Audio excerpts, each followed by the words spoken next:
بقالي فترة يعني بدخل في محتوى بتاع تيك توك، عاوز اعرف الناس دي بتفكر ازاي او بتعمل ايه او شغالين ايه. فظهرت لي البنت دي مسميه نفسها رزونة تقريبا، مستفزة لأبعد الحدود، بتقعد تقول كلام كده غريب مش مفهوم، تعمل حركات غريبة اعتراضا منها انها بتضحك، ولكن في الحقيقة هي ما بتضحكش.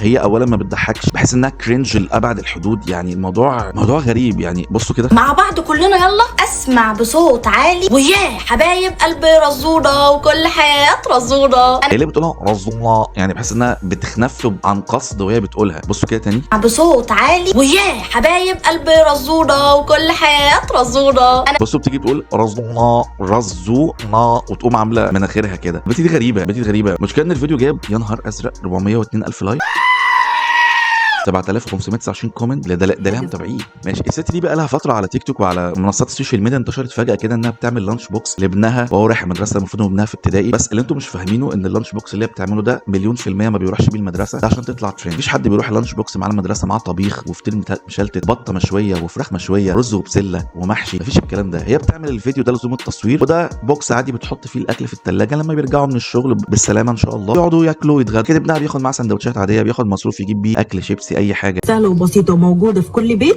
وعايزه اقول لكم بقى انها حاجه كده منجزه قوي، وكمان مش هكتر على شلتته. قلت بقى كده هحطها له 4/4 كده واروح احطها له في اللانش بوكس.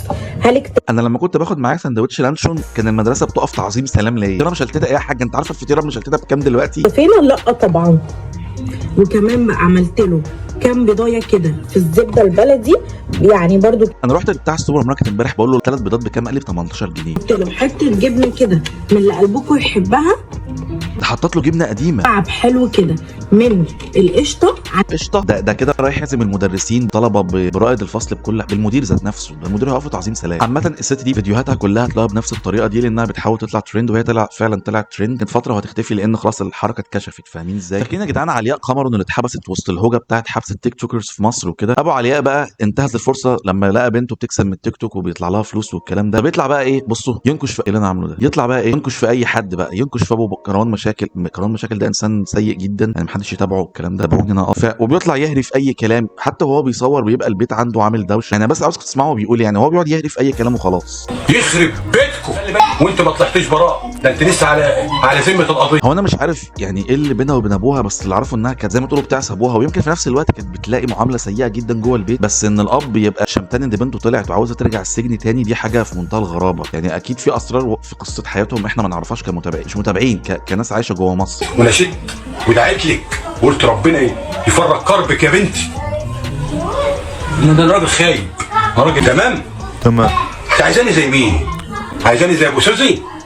عايزاني زي ابو كروان مشاكل؟ ويقصد هنا ابو سوزي الاردنيه لما كانت سوزي الاردنيه اتشهرت زمان قبل ما يتقبض عليها. والله اذا بصوا يا جماعه، الناس دي اذا مظلومه اتمنى ربنا يفك كربها، انما اذا مش مظلومه فاكيد هياخدوا جزاتهم. هو الراجل ده هيبدا، على فكره افتكروا كلامي، الراجل ده هيتشهر على التيك توك قريب وهيطلع لايفات وهيجي له نمور واسود وحاجات كتير. هي بتبدا كده، هم بيصطادوا الغلابه لان الغلابه بتبقى واجهه ليهم ان هم يقدروا يغسلوا الاموال. انا مش هقول اكتر من كده. تقريبا حق علي، ما اسم اول مطعم تاسس في مصر؟ اول مطعم ده طالع لايف والله ده ابوه بجد متأسس في مصر كان يا جماعة 1900 بس ايربودز ده ما عنديش ايربودز. 2 يعني 1902. كان اسمه يا جماعة، هو بيهري كان اسمه، هو بيهري صح، والله العظيم الباشمهندس. الحاجات الغريبه اللي موجوده على تيك توك. انا ايه ده؟ اللي هي فطيره تحفه ايه؟ جدعان دي مش راضيه تتكسر بالسكينه، ده حطب. وبرضه بيعملوا حاجات عشان يطلعوا ترند برضه، سبحان الله. نعلى بقى بالمنافسه شويه في اللانش، مستويات اللانش بوكس بقى ده عاملين له سي فود، كميه كابوريا وجمبري يا جدعان يا نهار ازرق. الحاجات دي لو بنطلبها في مطعم تخش لها في 2000 3000 جنيه. سيف عندي بيحب جدا الجمبري، جبنا الجمبري وجبنا الكابوريا الجميله دي، وهعمل له احلى لانش بوكس في الدنيا، بسيط وسهل وسريع. ده بسيط حضرتك. انت عارفه ثمن المكرونه النجريسكو بالسي فود كام؟ وصل 300 جنيه دلوقتي. ده لو خد معاه المدرسه المدرسين هيزرغطوا. ده المدير ده هيعينوه مدير للمدرسه يكمل بيهم يا جدعان. عمرو بيلا والعبط بتاعه يا نهار. دلوقتي عمرو بيلا ماشي في سكه ان هو بص بيبدا الفيديو بايه؟ ان هو بيدخل المكان بيحط لك هوك كده في اول الفيديو عشان يجبرك تكمل الفيديو اللي اصلا ما حدش بيكمله. فبيقوموا جايبين مثلا مثلا اطباق او شاشات او اي حاجه يقوم داخل كسرها على طول، واكنه بقى متضايق من المطعم من طعم الاكل وما اعرفش ايه. فانت اذا كملت الفيديو هتلاقيه بياكل عادي، بيشكر في المطعم في الاخر ويقول لك العنوان بتاعه والاسعار. بس ركزوا كده. بعد اذنك وانت بتصور ليه؟ طب ليه يا استاذ عمرو حساب ليه بس؟ انا عايز حساب اللي انا اكلته. لحد حضرتك ما قلتش على الاكل اللي هو دي الشاشه بتاعت الكاشير ودي الشاشه يعني بص دي الشاشه الحقيقيه، دي الشاشه اللي هم جايبينها اكيد بايظه عشان يكسروها. حلو ولا اي حاجه؟ يا عم انا عليك انت، انا عاوز حسابي اللي انا حاجه اللي خلاص انا حتى يعني شوف اللي حضرتك عاوزه وانا تحت امرك يعني. ايه اللي انا عاوزه يا عم؟ انت هتشرشيني ولا ايه؟ هشيك ليه بقى؟ يا عم انا عاوز حسابي. طب حضرتك بتتكلم ليه كده يا عم هو كده يا عم. بص يا جدعان هي دي بقى كده، كل فيديوهاته بقت بالطريقه، كل فيديوهاته بقت بالطريقه ايه، بس يخش يكسر الحاجه يقوم بادئ الفيديو بعدها على طول. لا لا لا الله في ايه يا عم؟ بالله حضر بالله جه بالله. بس تقعد تتفرج بقى على الفيديو عادي، ولا في حاجه خناقه ولا تزعيق ولا اي حاجه خالص. قمر ونرجع شري ولا مش عارف محل ايه.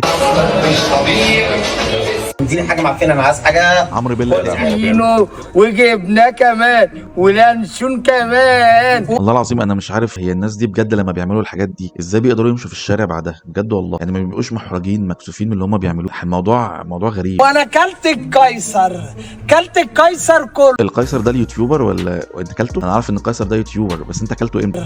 اقصد العيش قيصر. سوري لا شوف حاطط لك صورته ورا علم فلسطين، يعني عاوز انه لسه خارج من السجن بقى وهدعم فلسطين وما اعرفش ايه. كلت القيصر. تجاره يعني استغفر الله العظيم بيحاول يتاجر بالموضوع. القيصر. بس عامه وده نهايه الفيديو. في اخر مستجدات السوشيال ميديا عندنا هنا في مصر، مش عارف السوشيال ميديا في مصر واخدانا ورايحه فين الفتره الجايه، ولكن عامه اذا عجب الفيديو فدي قناه اليوتيوب بتاعتي اللي بنزل على محتوى الرياكت ان شاء الله. هيفضل محتوى رياكت كده وفلوجات اكل وحاجات بسيطه وخفيفه كده بس. فاتمنى انك تعمل لايك فولو واشتراك، واسيب لك اللينك التيك توك قناه الجيمنج برضو في الوصف والبين كومنت. انا ميدو لايف 93، اشوفكم فيديو تاني قريب ومع السلامه.